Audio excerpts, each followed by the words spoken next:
Hello listeners, this is teacher Kim, and today I'll be talking about 일게요, which means I will do something.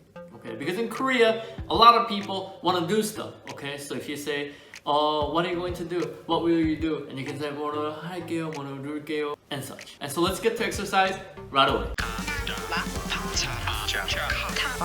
Teacher Kim, subscribe and like. 일게요 and 겠어요 expresses a subject's intention.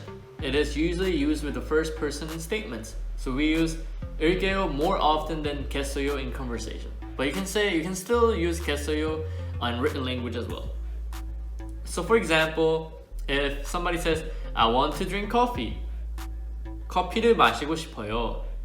And then if you wanna do something for that person, you can say, I will make it, which means 내가 다 줄게요. 줄게요.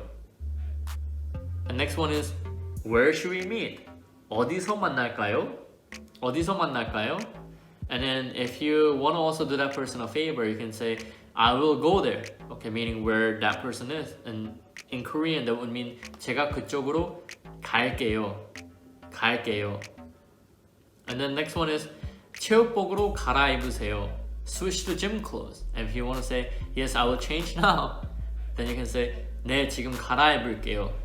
네, 지금 갈아입을게요. It's a little weird that somebody's telling you to change into gym clothes, but I guess it makes sense because if it's at school, then the teacher tells you to do something and you do it. Okay, I'll change now. 네, 지금 갈아입을게요.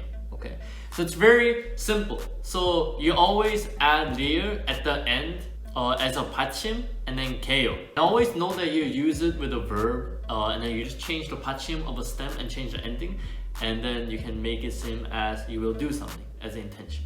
Okay. Well, this has been Teacher Kim. Hope this was helpful and see you next time. Bye bye.